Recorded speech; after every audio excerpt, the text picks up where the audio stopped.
सततच्या 2 वर्षांच्या दुष्काळाचा फटका राज्यातील सर्व शेतकऱ्यांना बसलाय।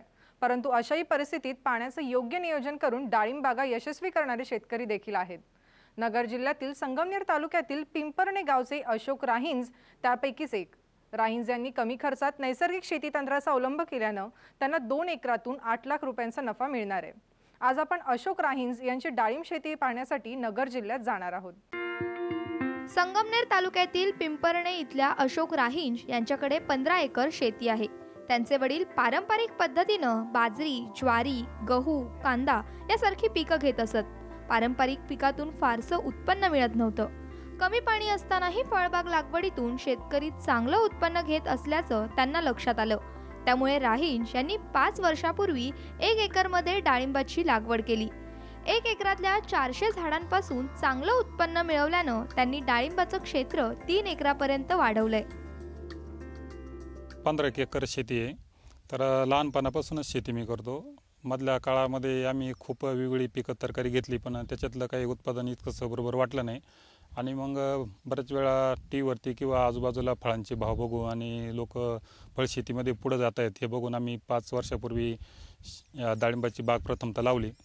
आणि बाग लावल्यानंतर आम्हाला इतर पिकांपेक्षा बागाचं उत्पादन बऱ्यापैकी वाटलं आणि त्यातून उत्पन्न चांगलं निघाल्यामुळे आम्ही सगळ्यांनी परत घरच्यांनी चर्चा केली आणि डाळिंबाचं क्षेत्र जे आहे ते क्षेत्र वाढवण्याचा आम्ही परत निर्णय घेतला। आता आमची एकूण शेतीपैकी 3 एकर क्षेत्रावरती डाळिंबाचं उत्पादन आम्ही घेतोय। राहिंज यांनी डाळिंबाची लागवड 8 बाय 12 फूट अंतरावर केली आहे। रोपांची लागवड करताना खड्डे खोदून त्यात शेणखत आणि गांडूळ खत टाकलं। त्यानंतर डाळिंबाची लागवड करण्यात आली आहे। डाळिंबाचं पहिलं जे क्षेत्र 1 एकर लावलं त्याच्यावरती 8 बाय 12 वरती आपण झाडं लावली आणि त्यावेळेस आपण 400 झाडं लावली गेली। प्रथमतः 8 बाय 12 वरती खड्डे घेतले आणि खड्ड्यामध्ये शेणखत गांडूळ खत आपण भरलं आणि त्याच्यामध्ये सूत्रकृमी म्हणजे न्यूट्रिएंट होऊ नये म्हणून आपण त्याच्यामध्ये बुरशीनाशक किंवा बाकीचे कीटकनाशक पण टाकली। आणि आपण प्रत्यक्ष मी एका बागेला भेट द्यायला गेलो, त्या ठिकाणची मला फळझाडं चांगली वाटल्यानंतर मी त्याच बागेतून रोपं खरेदी करण्याचा निर्णय घेतला। आणि मग आपण त्या खड्ड्यांमध्ये पाऊस एक पडल्यानंतर आपण छोटी छोटी झाडं जी आणली होती ती लावली। राहिंज सुरुवातीला डाळिंबासाठी रासायनिक खतांचा वापर करत असत, त्यामुळे उत्पादन खर्च देखील वाढत होता। साम टीव्हीवरील ॲग्रोवनमध्ये त्यांना नैसर्गिक शेतीची माहिती मिळाली।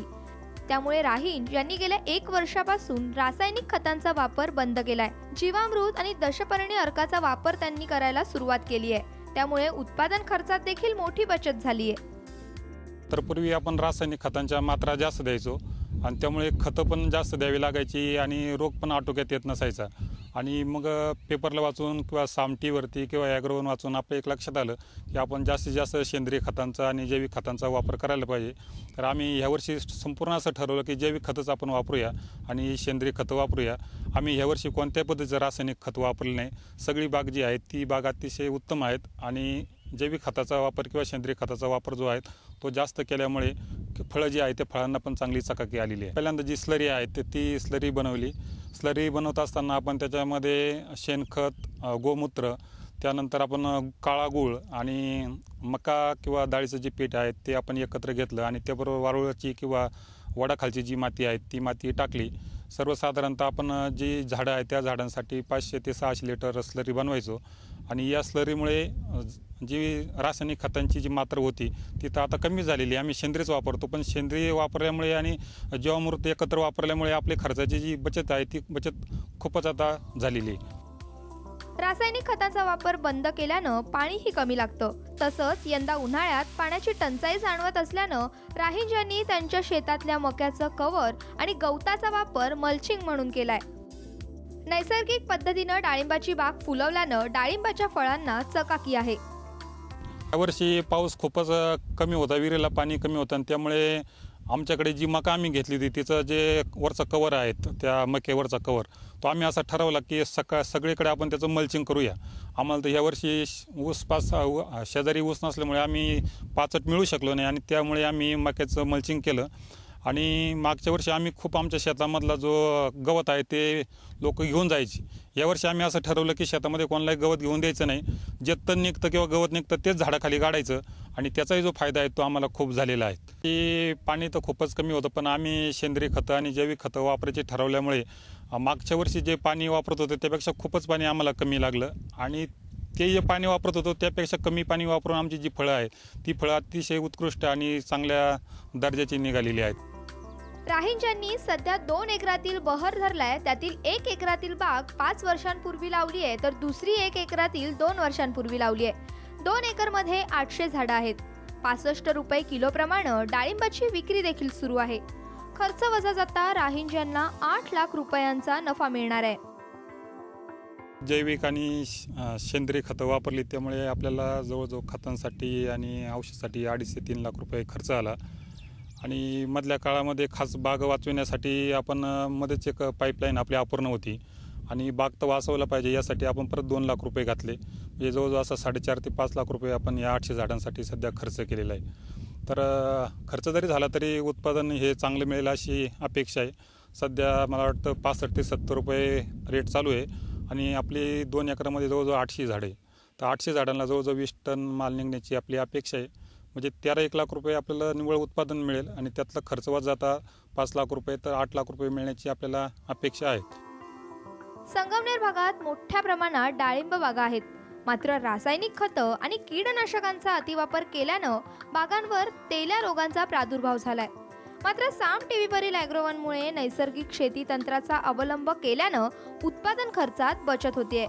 डाळिंबाचं पीक चांगलं आल्यानं राहींज यांच्या वडिलांनी समाधान व्यक्त केले.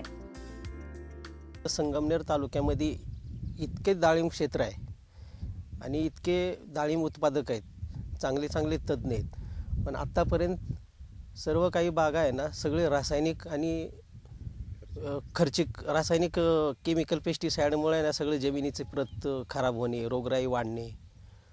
पण असं लक्षात आलं की आपले साम टीव्हीचे कार्यक्रम बघून लोकांना जास्तीत जास्त सेंद्रिय पद्धतीचा वापर करून रोगराईवर नियंत्रण, तेल्या रोग म्हणा, अजून काही बाकीचे आजार किंवा रासायनिकचा वाढता खर्च, सगळ्या लोकांना आम्ही सांगतो की बाबा जास्तीत जास्त लोकांनी दशपर्णी आर्क किंवा सेंद्रिय शेती, शेणखत, जमिनीची ताकद वाढवणे.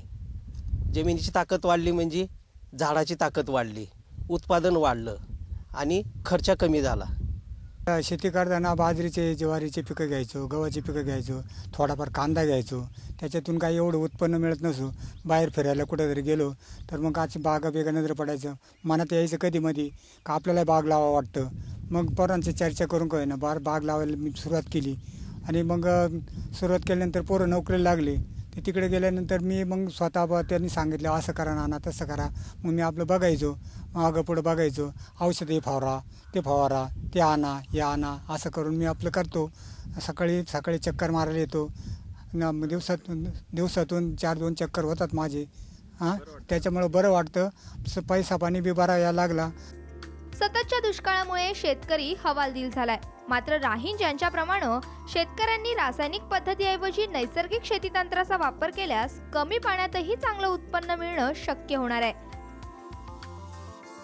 लैलेश बारगजेसह ब्युरो रिपोर्ट, साम टीव्ही, अहमदनगर.